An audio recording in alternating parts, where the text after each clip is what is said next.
Hi friends, welcome to Yoga Bites. நம்ம இன்னைக்கு கருப்பட்டி அதிரசம் எப்படி செய்யறதுன்னு பார்க்கலாம். அதுக்கு ஒரு பவுல் எடுத்துக்கோம். ஒரு கப் ரா ரைஸ் எடுத்துக்கிறோம். இப்போ இந்த ரைஸை 1 hour ஊற வச்சு எடுத்துக்கணும். கப் ரைஸை நம்ம ஒரு 2 தடவைக்கு 3 தடவை நல்லா அலசிட்டு நம்ம 1 hour ஊற வச்சு எடுத்துருக்கோம்.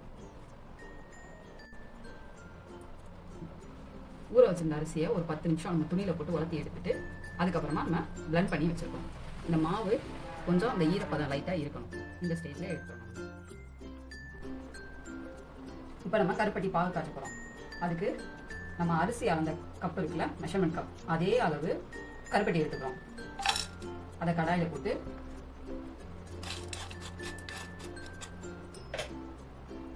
கொஞ்சமாக அதுக்கு தண்ணி மிக்ஸ் பண்ணிக்கிறோம். 1/4 கப் தண்ணி மிக்ஸ் பண்ணியிருக்கோம். 1/4 கப் தண்ணி மிக்ஸ் பண்ணி இந்த கருப்பட்டி கரையிற வரைக்கும் நம்ம வெயிட் பண்ணணும்.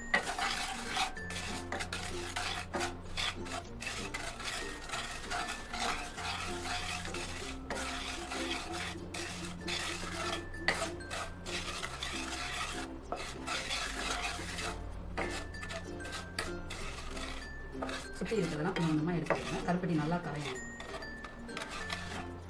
கட்டி இல்லாமல் சுத்தமாக கரையணும்.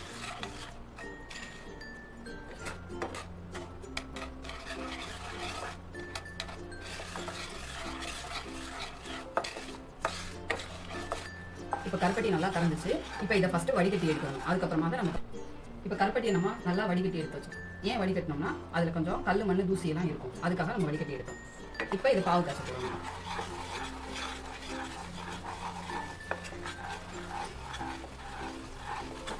கைவிடாமல் லைட்டாக கிண்டிகிட்டே இருக்கணும்.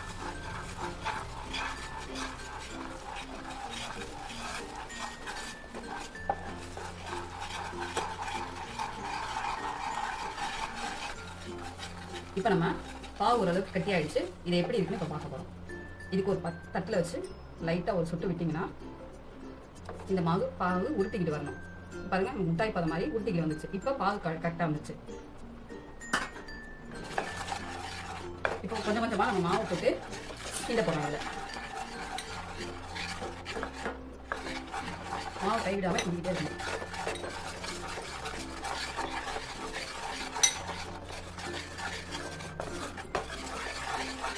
எல்லா மாவையும் மொத்தமாக போட்டுக்கூடாது. மாவு கொஞ்சம் கொஞ்சமாக போட்டு தான் கிளறணும்.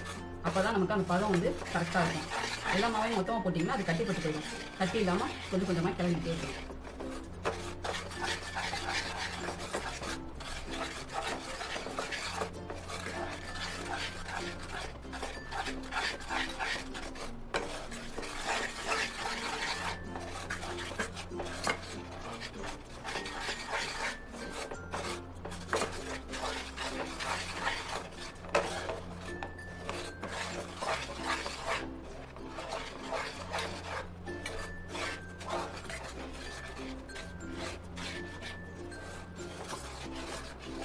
கிளறி வைக்கிறே கொஞ்சமாக அப்படி எடுத்து பார்த்தீங்கன்னா தண்ணியாக ஓடும். அப்போ இன்னும் கொஞ்சம் இந்த மாவை போட்டு கிளறிக்கிட்டே இருக்கும்.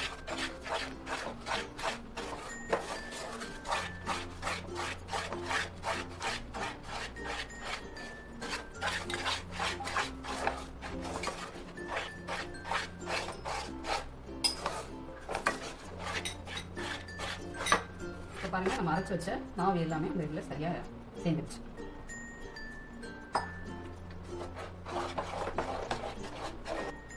இப்போ பாருங்கள், மாவு பாருங்கள் எவ்வளோ திக்னஸாக இருக்கணும். இந்த அளவுக்கு நமக்கு மாவு இருக்கணும். அப்போ தான் நமக்கு சரியாக இருக்கும். இப்போ இந்த ஸ்டேஜ் நம்ம என்ன பண்ண போகிறோம்னா ஒரு பிஞ்ச் ஏலக்காய் பொடி, அதுக்கப்புறம் கொஞ்சம் நல்லெண்ணெய் ஊற்றிட்டு நல்லா கிளறணும். இந்த எண்ணெய் எல்லாம் சுற்றி வர மாதிரி நல்லா கிளறிடணும்.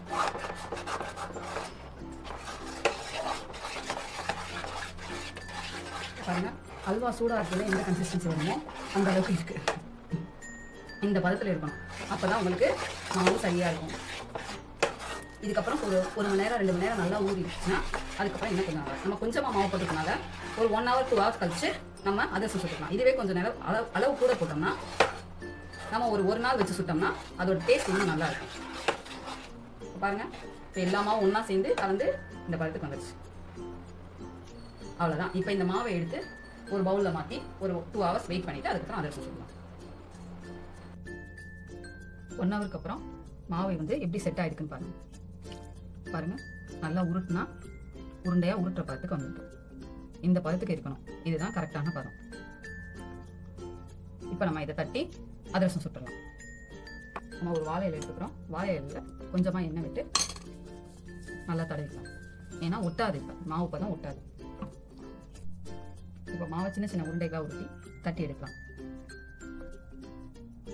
மாவு கொஞ்சம் கனமாகவும் இல்லாமல் மெலிசாகவும் இல்லாமல் தட்டணும். அப்போதான் டேஸ்ட் நல்லா இருக்கும். இது என்ன மொறுமொறுன்னு வந்ததுன்னா டேஸ்ட் நல்லா இருக்காது. இப்போ கரெக்டாக இருக்கு. இப்போ பாருங்க, இந்த மாதிரி தட்டி எடுத்துக்கலாம். எண்ணெய் நல்லா சூடாயிடுச்சு. இப்போ எண்ணெயை கொஞ்சம் சிம்மில் வச்சுக்கணும். வேகமாக வச்சு சுற்றிங்கன்னா முருகல் ஆகிடும்.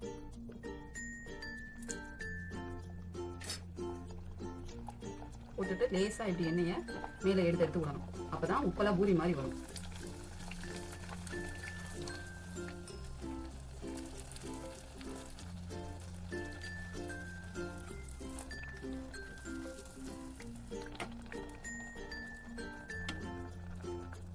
எண்ணெய் மேலே எடுத்து ஊற்றுனீங்கன்னா தான் உப்பெல்லாம் வரும்.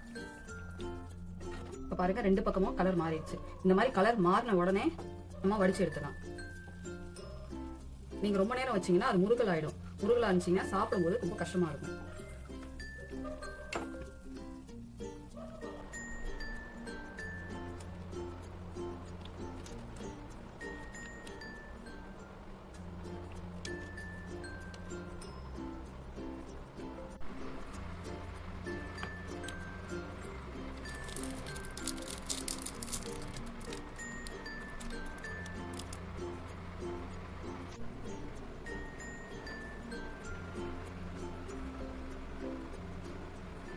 Thank you for watching this video.